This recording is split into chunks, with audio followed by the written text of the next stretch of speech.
You don't have to wait for a global pandemic to make a change. I never want to consult again because it's the corporation that sucks, not the employee. When you're in survival mode, you have two choices. 2020 sucked. 2021 is going to suck as well. But there's one big difference. And I'll tell you, people are still not ready for it. What is legacy, right? It's about being able to know that you changed the life of at least one person for the better. Joseph Jaffe is a serial entrepreneur, master provocateur, innovator, and author of 5 best-selling books, including his latest, Built to Suck. He has been featured on CBS, ABC, Bloomberg, The Wall Street Journal, The New York Times, USA Today, Fortune, Newsweek, and many others. Joseph says that every company sucks and is destined to fall. He says that the key to success is to suck less. He has the solution, but for those who are smart enough to listen.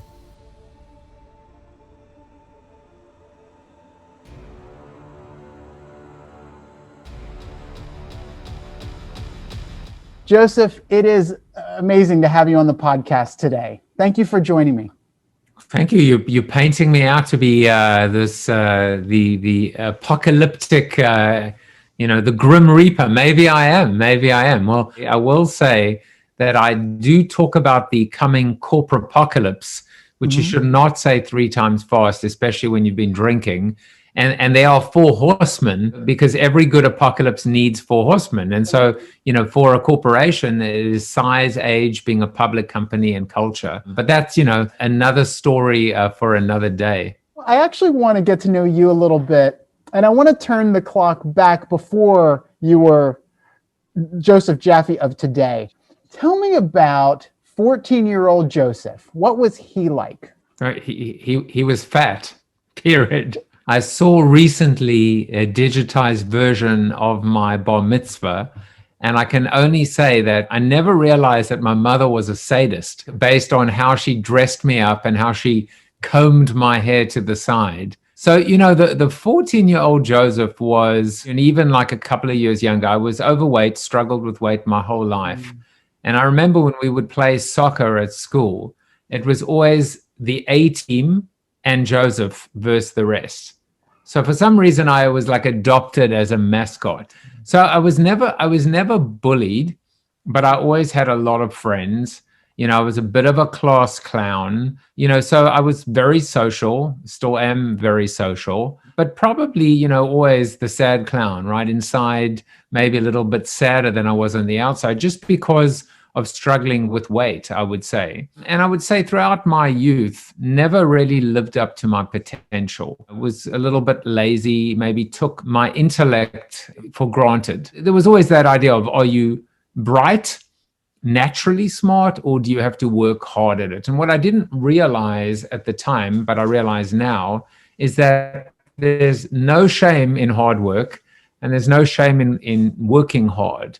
And if you get the same result, whether you are bright or whether you worked hard, the result might be the same, but maybe there's even a little bit more appreciation for someone that had to work harder to end up with the same results. So what did you dream about becoming when you grew up? I think maybe like most boys at the time, I wanted to be an astronaut. I've always actually been just fascinated by space. I'm a Trekkie, X-Files. I've always loved the mystery of the universe and intelligent life out there. And I don't know that I had ambition or that I had clarity or focus about my life and my career until I read from my textbook from Philip Kotler's book. His book was one of my assigned textbooks at college. And that's when I knew I was a marketer. Fast forward to present day, I turned 50 on December 24th, and I had Seth Godin and Philip Kotler on my show. It's amazing. And it's not the first time that I've sat down with Philip. I was asked to keynote in Caracas in Venezuela in about 2005, 2006. I had to deliver a 3-hour seminar, and there were only 2 presenters, myself and you guessed it, Philip Kotler. And that's where the two of us were on equal billing, equal footing. And I'll never forget sitting down with him on a deserted private penthouse bar in our hotel for about an hour and a half. And we just spoke and we spoke and we spoke. And you know what? He took notes like his life depended on it. And I wasn't taking any notes. And I realized how arrogant I was, maybe, or just foolish, naive, whatever, coming out of it, which is this man in his 80s was still learning, you know, and he even joked about it when I mentioned it on the show. He said, oh, yeah, he said, I probably published it. You know, he still had a sense of humor that he was like, not only was I learning, but I probably was getting smarter and more profitable at your expense while you were just blah, blah, blah, blah, blah, you know, and he was just like, come on. I'm a sponge, you know, suck it up, baby. But yeah, I mean, it's just funny how things worked out. Yeah, it sounds like you had a really amazing full circle moment there. Yeah, totally. I mean, it's just amazing. And it's always like one of the biggest joys of my life is when you get to meet your heroes. It's a wonderful feeling. I mean, even I'm a huge English football fan, and just over the years through my sons going, you know, to England. And by the way, for your viewers and listeners, I'm from South Africa. It's just some people go, oh, like what part of England are you from? But going and meeting some of these players that I idolize. One of the craziest things is I took my son over and we, you know, had this 5-course meal in the VIP hospitality suite. And one of the players, his name is Justin Edinburgh. My team is Tottenham Hotspur, Spurs.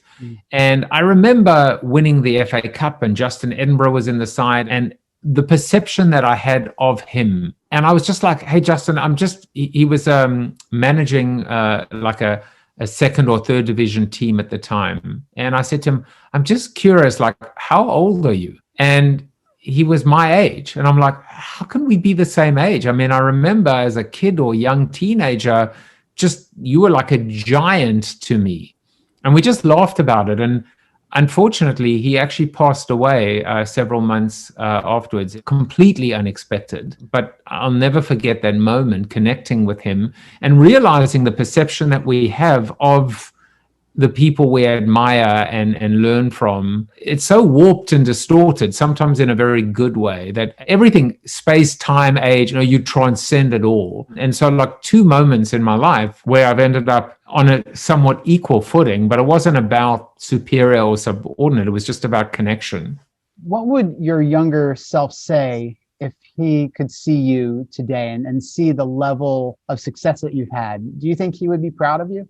I mean, it's an interesting question because normally, of course, which you know, the question is, what would you tell your younger self? And this is different. I mean, I think my younger self that hadn't realized potential yet probably would have been quite impressed. My younger self that look at me now might be a little bit frustrated, saying, like, surely you could have done more. You know, success is relative. What is success? How do you measure success? For me, you know, it is about what is legacy, right? It's about being able to know that you changed the life of at least one person for the better, that you made your difference and made your mark. So if when I pass on, I leave something of substance behind, then I think my younger self would have been proud. If not, probably would have been disinterested and moved on and gone to, I don't know, open up another comic book, or in today's terms, binge watch another series on Netflix. You've had an incredible career so far. At what point in your career did you shift from working for somebody else to becoming an entrepreneur? Because that's a pretty big leap.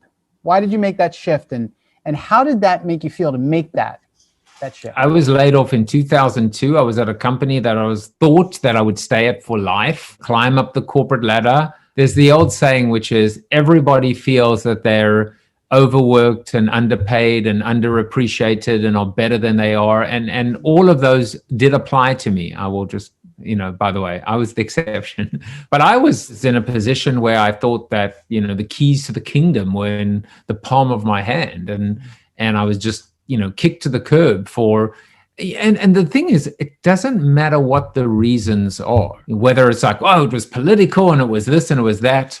the fact is, it was a liberation on so many levels. And I will say two things. One is, you haven't really arrived, you haven't really grown as a business professional if you haven't experienced some kind of significant failure, rejection, adversity, or it's almost like a rite of passage to be laid off in these times, because it's the corporation that sucks, not the employee, right? And so if not for being laid off, I would not be an entrepreneur. None of this would have happened. So, today, when you fast forward, and it just happened again, I was laid off by a global pandemic. Well, I wasn't. I mean, I've been working for myself since. But, when COVID hit and suddenly no one's hiring, no events are taking place, no conferences are happening, no keynotes are happening for the most part. When it happened again, I didn't have to think about it. I knew how to react. One of the things I've been saying is that 2020 sucked. 2021 is going to suck as well. But there's one big difference. We're better prepared for it. So if you look at what happened in the US on January 6th, or as I call it, December 37th, December 37th of 2020. Right. It was clear for anyone that thought that January 1st would magically dawn and everything would be okay. So I turned around and I've, just being a little bit additionally irreverent, I made that prediction. I said, 2021 would suck, but we'd be better prepared for it. I said, well, I guess I was 1 for 2 because it appears we're still not prepared for it. But that's the point, right? What comes with age? Wisdom. And what is wisdom really? Wisdom is a combination of resilience mixed in with experience that allows us to be better prepared and equipped to handle the what comes next and offer that advice to others. For me, the idea of working for someone, we all work for someone, whether it's our partner, our spouse, we're all working for someone. The man or the boss or whatever, to me, I'm less interested in that. For me, it's more about this idea of surrounding yourself with people that you love, that you trust, that you respect, because life is just too short to waste your time with people that don't have that backbone and integrity and spine. I really believe that. So during the pandemic, you started something called CoronaTV. Why did you start it, and what were you hoping to accomplish with it? I don't even know what I was trying to accomplish from it. I definitely hadn't thought it through that far. When you're in survival mode, you have two choices, which is survive or not. And so for me, it was instinct. I think we'll discuss it. In Built to Suck, I spoke about the survival instinct. So they say marketing is a muscle, right? Muscle, you train it, you break it down, you build it back, it atrophies, whatever.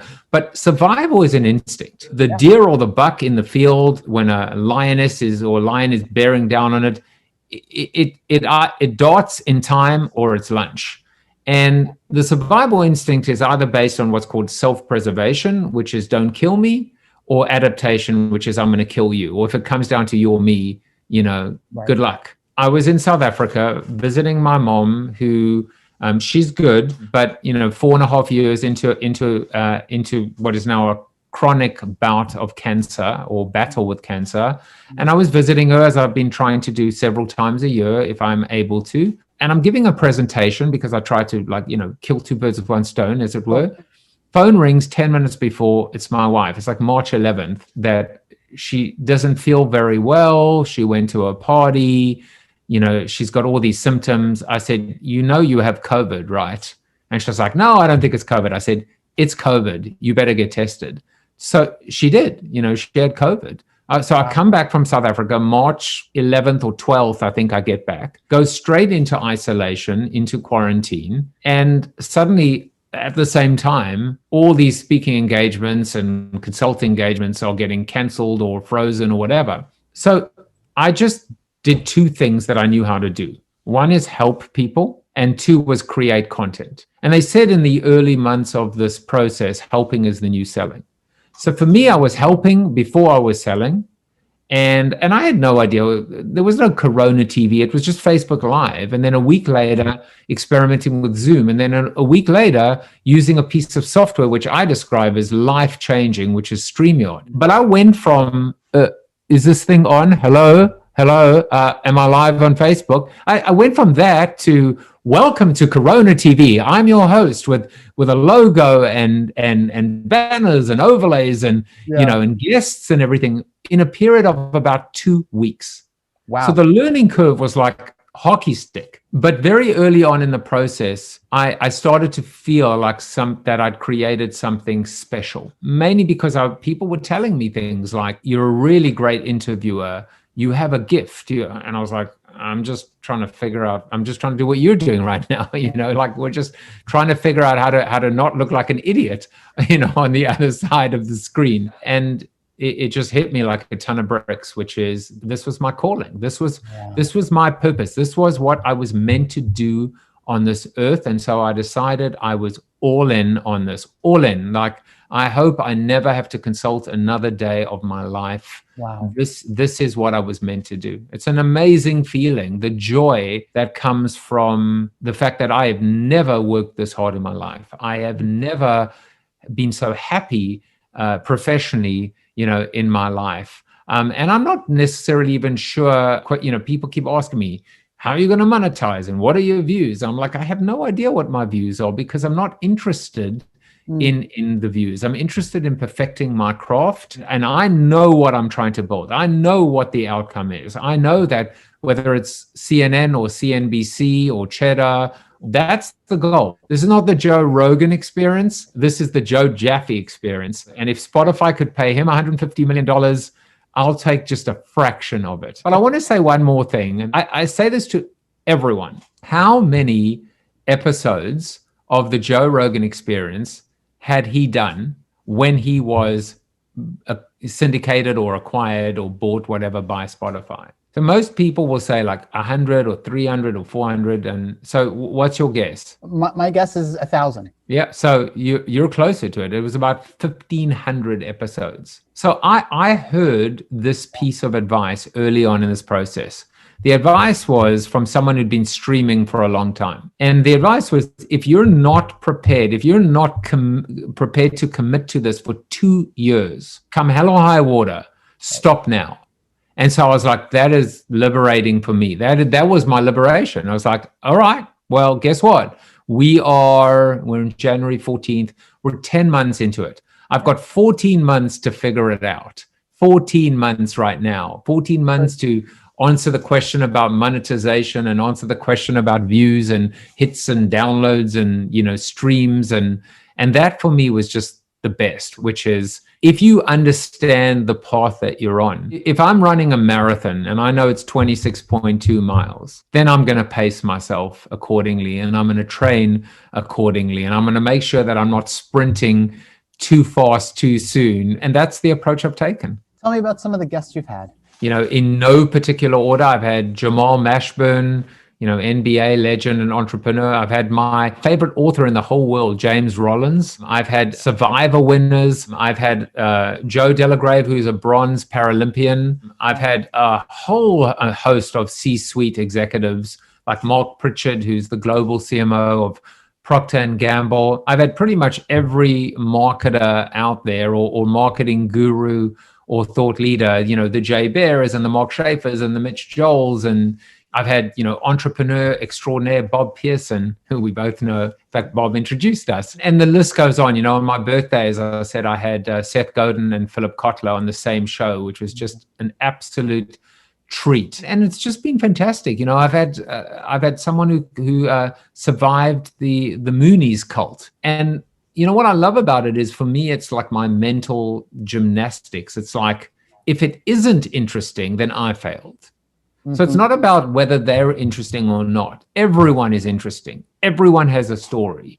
Everyone has a connection. My goal as an interviewer and a host is to find and make that connection. So that's why like every show is a new challenge for me. And, sometimes I have a bad show, and I've actually said to people 2 pieces of advice. One is you have to forgive yourself. And the second is you need a bad show because it allows you and it helps you appreciate the good shows. And without a bad show every now and then, how on earth are you going to grow and triangulate and pivot and adjust? What are some of the things that you've been learning from your guests? There are a lot of common threads or common themes. One has been conscious capitalism, or the evolution of capitalism, not socialism, but capitalism, the evolution. We don't have to make so much money. We can actually make money and be happy and make the world a better place. They're not mutually exclusive. I love talking about optimism and happiness and love. And, Dr. Harry Cohen, who wrote the book, Be the Sun, Not the Salt. Today, I had Martin Lindstrom, who just put out a book called The Ministry of Common Sense. By the way, another tip, so this came through the show as well. Hide self-view on Zoom, right? My self-view is hidden. I can't see myself right now. I can't fall in love with my own reflection right now. I can only fall in love with you or your reflection, So that's another thing as well. I wrote this in I think, my second book, which was called Join the Conversation, or maybe my first book, which was called Life After the 30-Second Spot. I said, production is the new consumption. So when we are producing, we're actually consuming. When we research a blog post or a podcast or a guest, we're learning from that research, but more importantly, from the actual, in our case, I'm learning from you, you're learning from me. It's a wonderful, wonderful exchange. So for me, it's this idea that every day I'm not the teacher, I'm the student as well. These are all lessons and learnings that have come through the show. What are some of the things that have been surprising to you? People are probably a lot kinder and nicer than maybe you think. It's unbelievable how gracious and generous people are with their time. My show is an hour and a half. It's actually more. I mean, it's 10 minutes. People come into the green room, to do a tech check and chat a bit. The show itself is an hour. I only bring them on 10 minutes into the show. So I do a little monologue. And then there's a 30-minute Zoom after show, which, by the way, talk about surprising. The Zoom after show, that's the ultimate surprise. It is therapy. It is cathartic. It is illuminating. We've ended up with a bunch of, I call it like a motley crew, like a bunch of misfits. We've got a curmudgeonly conservative. We've got an environmentalist. We've got a philosopher. The philosopher was a guest on my show and he won't go away. He just comes back every day to the after show. I'm not even joking. We've got a recovering douchebag. I mean, literally a guy who's just written a book, his memoir, The Diary of a Recovering Douchebag.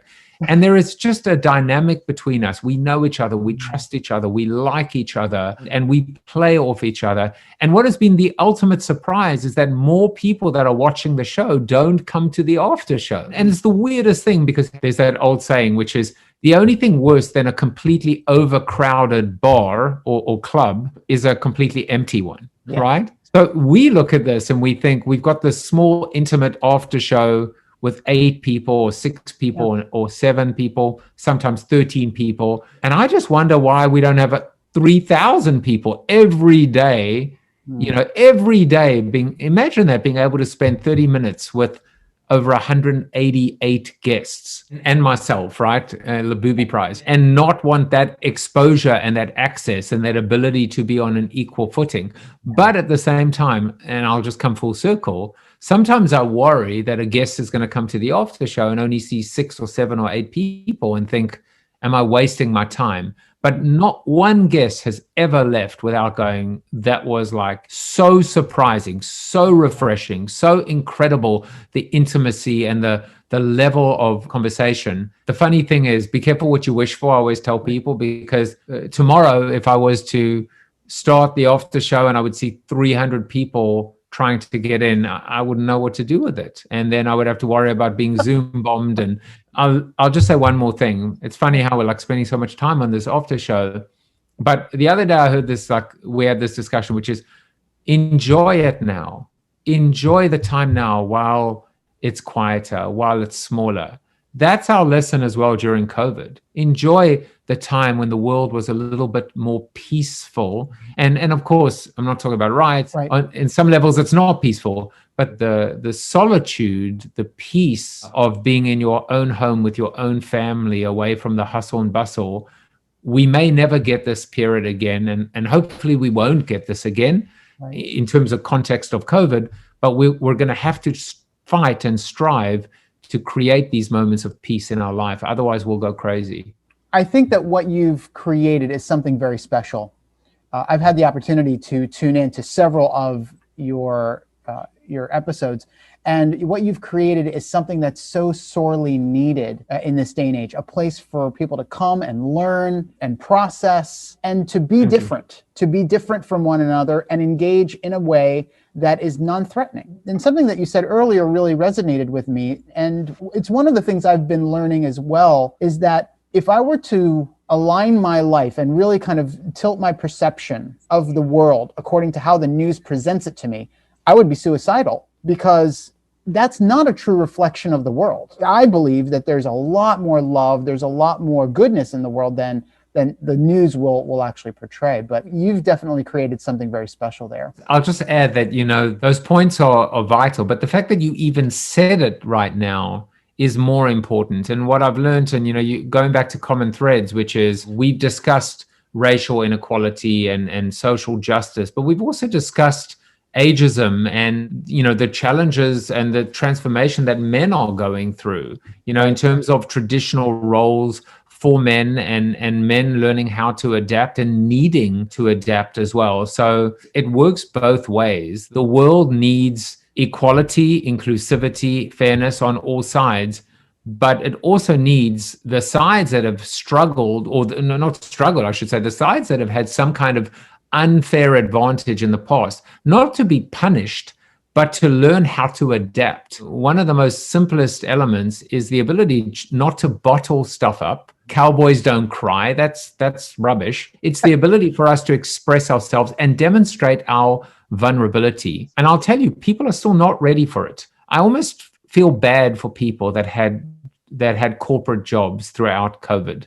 I feel bad for people that their only change in their lifestyle was an inconvenience of staying at home, where they were, they stayed at home in their mansions, in their 6 and 7 figure salaries, and they never got to experience this life-changing moment firsthand. And of course, what I mean by that is if you weren't touched or changed in some way, shape, or form, and you go back to taking advantage of people or cutting someone off on the road or taking someone's seat on the bus, what did you learn? What did society learn? What did humanity learn? That's kind of where we are now. And it's not too late, right? It's not too late to pivot. I want to shift a little bit to the book that you just wrote.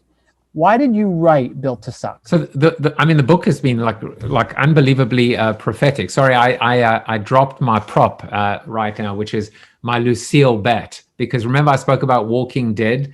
Right. So everyone has a pre-pandemic and a post-pandemic job, but this is how I ward off the zombies, that are at the Corpapocalypse. I wrote this book because it was clear to me that something was significant was happening in the corporate landscape. I will say two things. One is, I remember the spark, the catalyst was, I was in my daughter's classroom, and and the chart is actually in the book.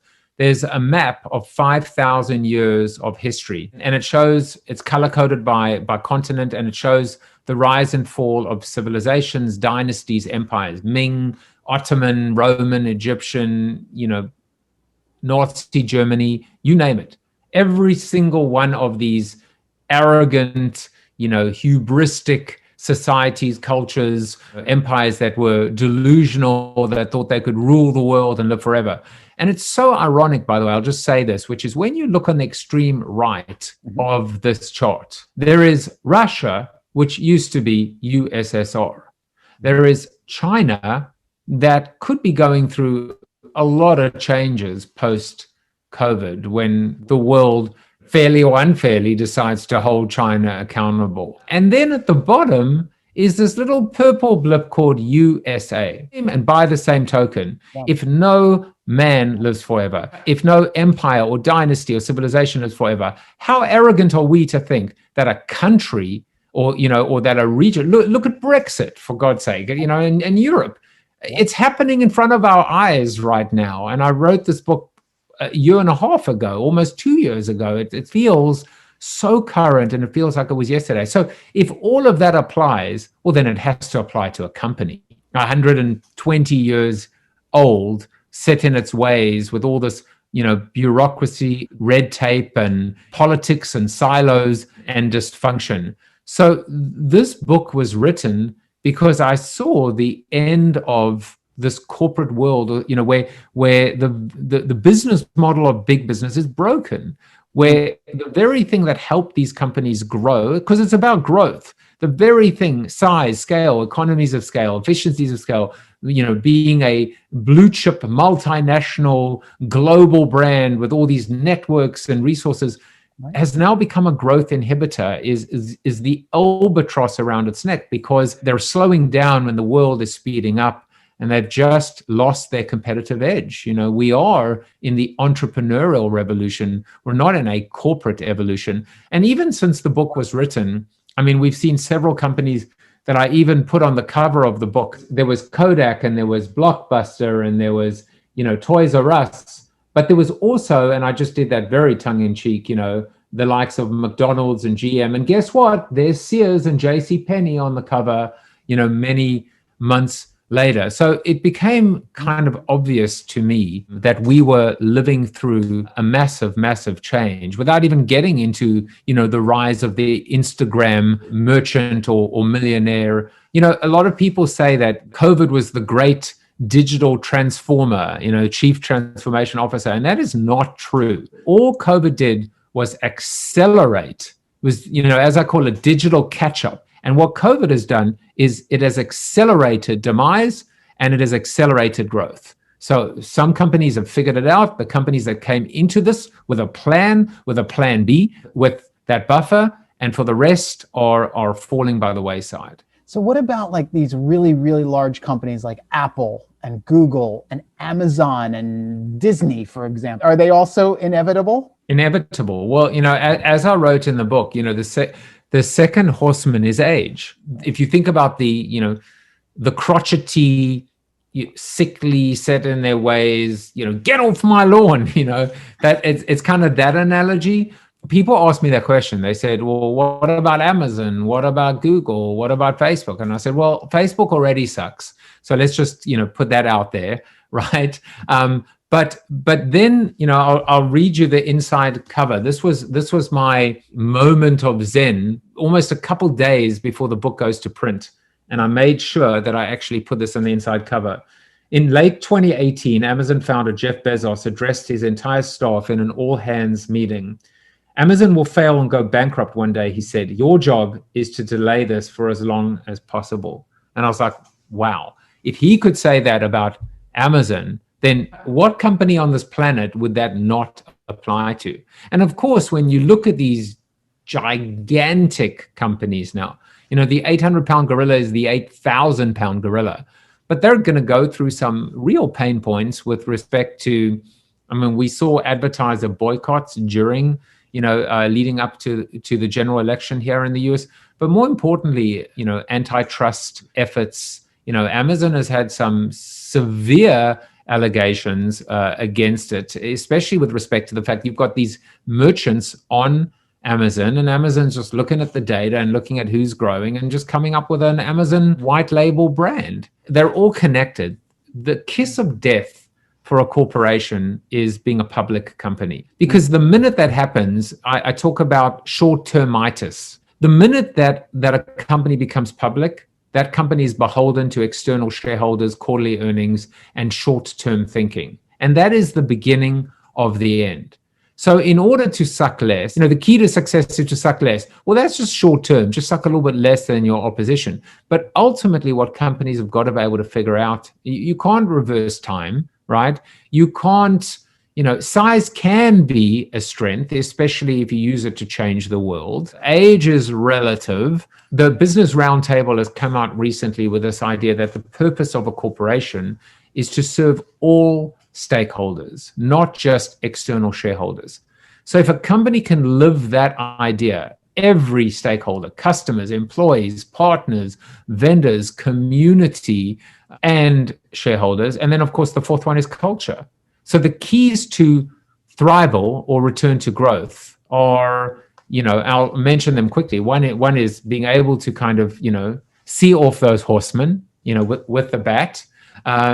Number two is a concept that I talk about called embrace your heresy, which just basically, like a heretic would, is turn your back on your customer, fire your customer, or leave money on the table. What if you fired yourself? What if you, funded your... I come up with these 10 heresies.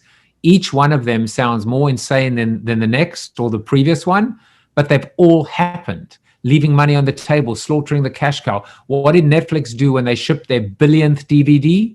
They shut it down. They turned their back on the cash cow. What did REI do on Black Friday? The most successful shopping day on the calendar? They said, get outside. We're closing our store. We're all about outdoors. Connect with your family. How ironic and foretelling that was that now Black Friday is not a thing anymore. A, because of COVID, but B, post-COVID, Black Friday is not going to be what it used to be in this age of materialism. Finally, the four growth pillars, which are digital disruption, custom obsession, talent resurrection, and corporate citizenship. So just my take on digital disruption or transformation, customer service, but I call it obsession. So does Jeff Bezos. Talent, which is all about, I say ban the employee. Like we should stop thinking of our lifeblood, our talent as employees punching in, punching out. And then corporate citizenship is that theme that we discussed about the evolution of capitalism. What can companies and organizations do to get a realistic appraisal of where they are in that process? I mean, the first is always, it's introspection and self-reflection, but is to audit. I mean, you can audit a lot of this.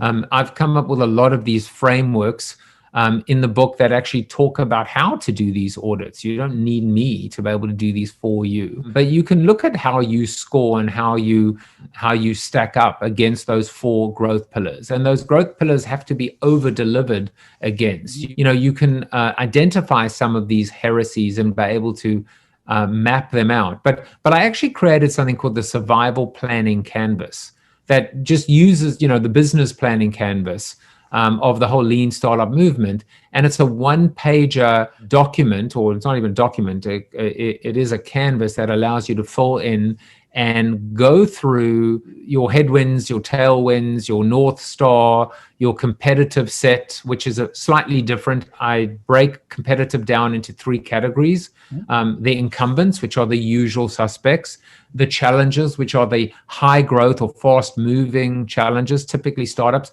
but then the incubators, the ones that are still on napkins and starting out, because these are the companies that you might buy, or more importantly, the companies that might buy you. And then on the bottom of the canvas are two things. One of them is this whole idea of the heresy, right? It's put yourself out of business, walk the plank, as I call it. And then the other one is discover new worlds. So there are a bunch of exercises like magic wand, right? If you rubbed a lamp and a genie appeared and gave you 3 wishes, what would you wish for professionally? If you had an unlimited budget or blank check, what would you spend it on? And then the third one is if you could start it all over again, what would you do? It's so important to think about, because right now, when you think about JetBlue, when you think about, these airlines, when you think about some of these Ally or Inspiration, these banks, why do they do well? Why are they growing? Why are they so fresh? Because they're not starting with legacy and incumbency and baggage. They're just starting off saying, again, goes back to common sense. If you were starting a business today, would you do it the way that you've always been doing it? Hell no.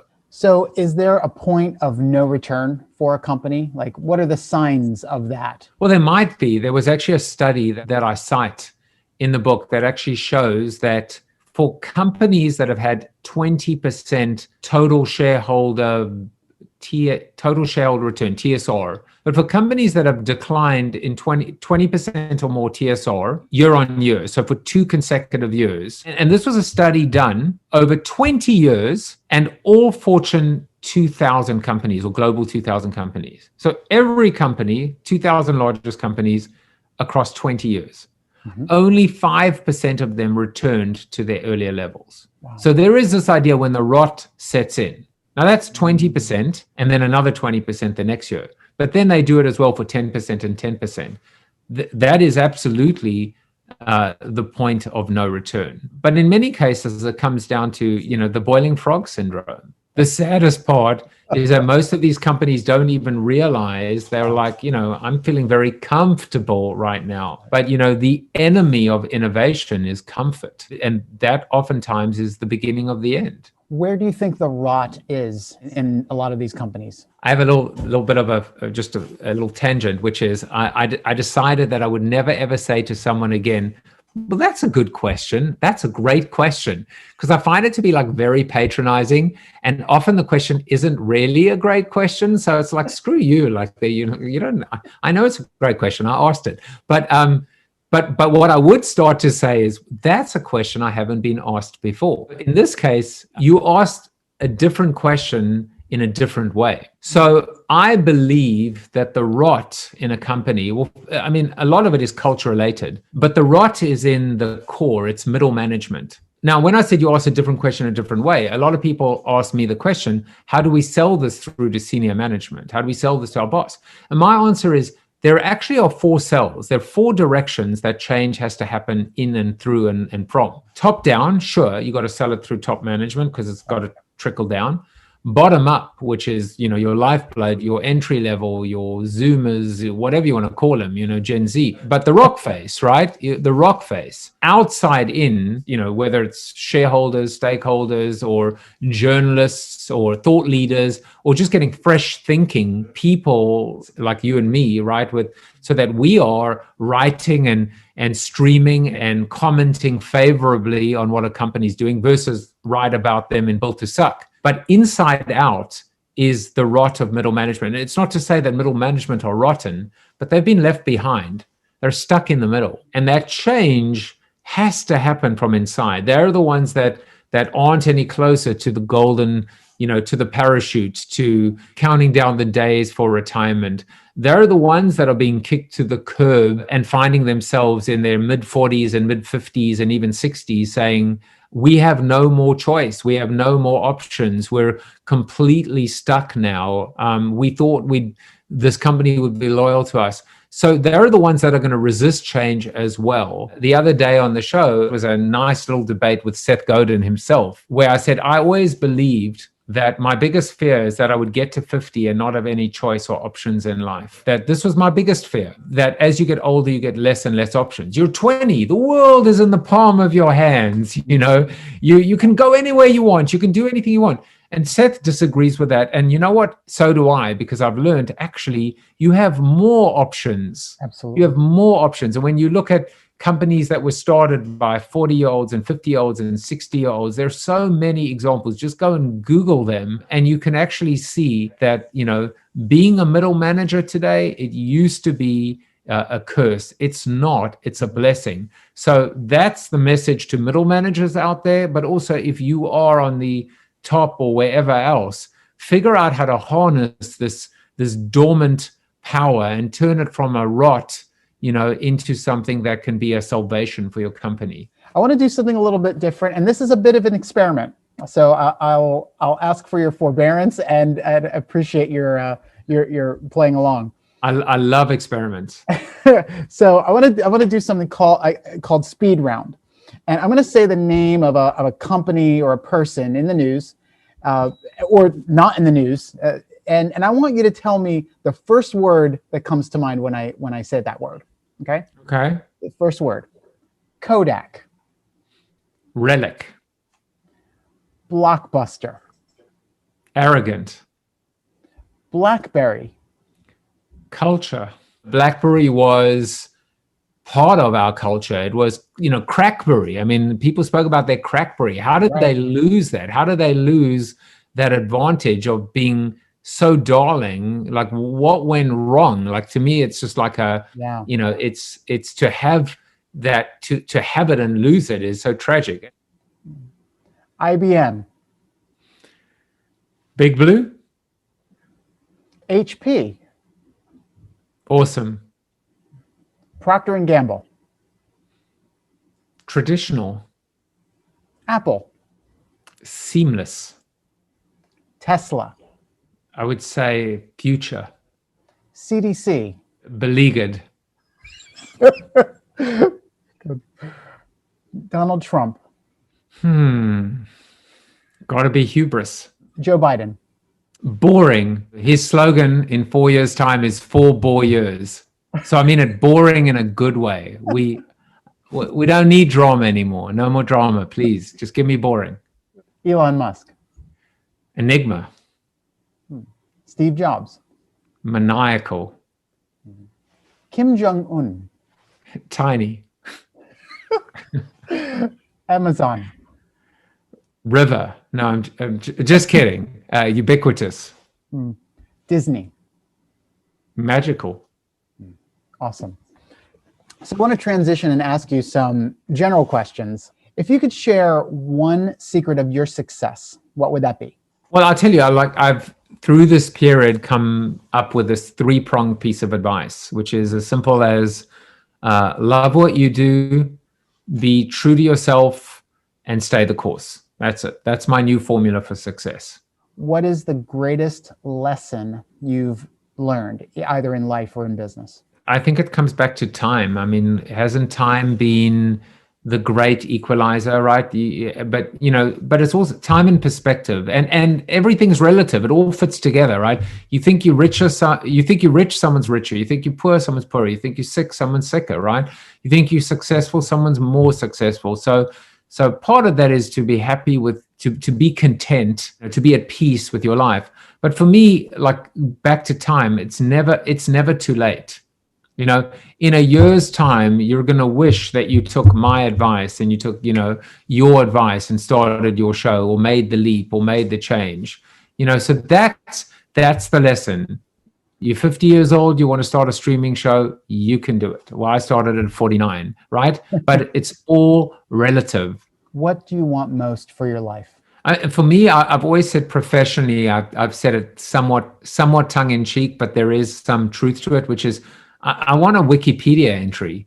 I mean, I feel like I've done enough, and it's not about status or ego. It's just about knowing that I made a mark. Like I want to, nothing would please me more, even if I didn't make a penny from it, than one of my books to become a textbook for everyone in I've been told countless times, built-to-suck should be mandatory for every single MBA, student in this country. I would love that. I would love that the Wikipedia entry to say, he created the flipped funnel, which is, the first model of its kind, and the flip funnel and the traditional funnel together makes the marketing bow tie.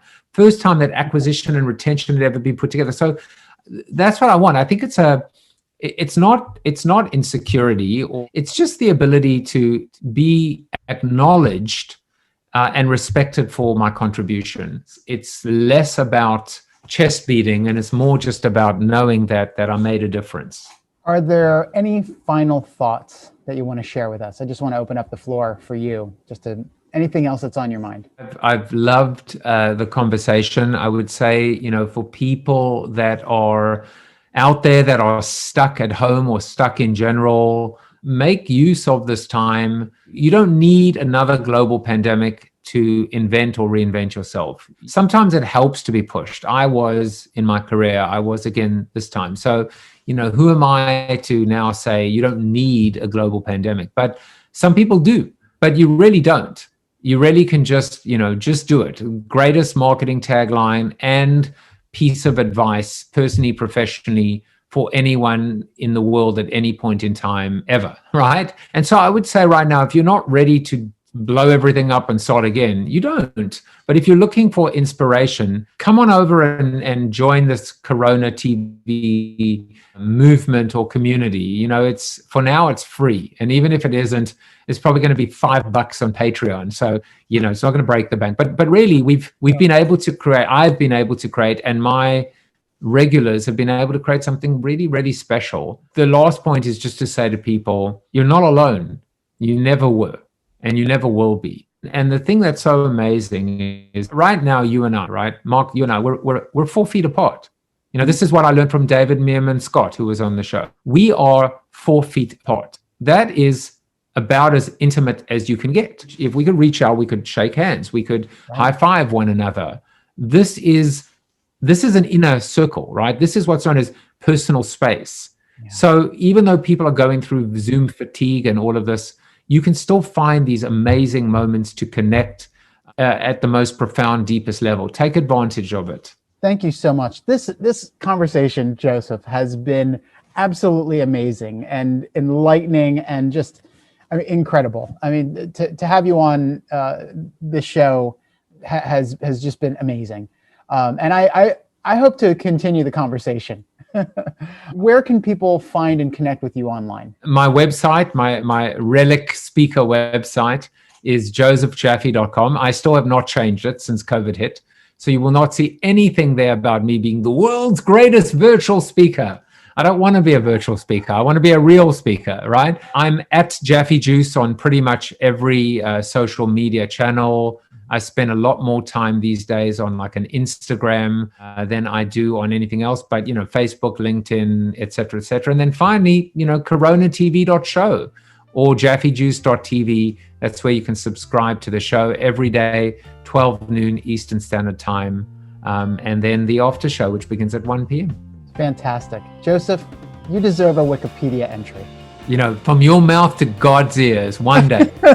You know, at least, you know, like when you introduced me at the beginning as a serial entrepreneur, I'm like, at least it doesn't say serial killer. So, you know, I might have a better chance of getting that Wikipedia entry if I was a serial killer. But, you know, whatever.